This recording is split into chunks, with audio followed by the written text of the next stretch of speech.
Cerita Sunda Wiwitan tidak sesederhana yang kita kira. Ternyata begitu banyak aliran terkait Sunda Wiwitan. Wah, apa sajakah itu? Sunda Wiwitan menjadi ajaran yang dianggap sebagai tonggak sejarah, bukti persaudaraan antara Sunda dan Jawa. Sunda Wiwitan adalah ajaran agama dengan unsur monoteisme purba, yang memiliki konsep kepercayaan tertinggi kepada Sang Pencipta yang Maha Kuasa yang tak berwujud, dan disebut Sang Hyang Kersa, yang setara dengan Tuhan yang Maha Esa di dalam ideologi Pancasila. Konsep tersebut juga terkait dengan kepercayaan kapitayan di Jawa. Beberapa versi yang mengatakan bahwa Sunda Wiwitan berasal atau terkait dengan kapitayan itu disebabkan konsep yang tak berwujud tersebut, yang di dalam bahasa Sunda, taya dalam kapitayan berarti teaya atau tidak ada. Pemahaman inilah yang membuat sebagian pihak menilai Sunda Jawa sangat terkait erat. Konsep tersebut juga kelak akan memudahkan menyerap ajaran-ajaran agama yang datang sesudahnya, terutama filosofi Hindu-Buddha dan konsep tauhid dalam Islam. Beberapa dari mereka yang menolak agama-agama yang baru datang tersebut lebih memilih menepi, masuk ke pedalaman, seperti yang akan kita bahas ke depan. Ajaran Sunda Wiwitan ini juga disebut-sebut sebagai kepercayaan pemujaan terhadap kekuatan alam dan arwah leluhur yang bersatu dengan alam yang dianut oleh masyarakat asli suku Sunda. Eits, tapi tidak serta-merta bisa dilabeli animisme dinamisme loh.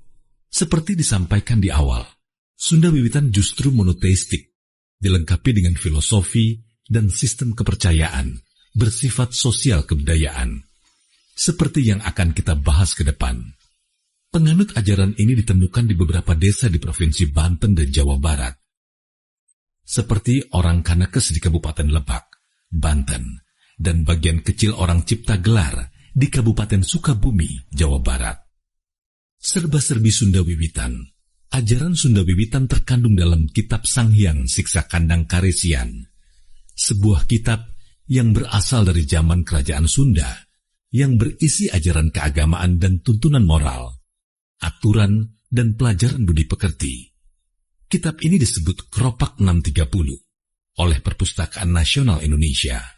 Berdasarkan keterangan Kokolot Ketua Kampung Cikesik, orang Kanekes bukanlah penganut Hindu dan Buddha, melainkan memiliki kepercayaan yang menghormati arwah leluhur.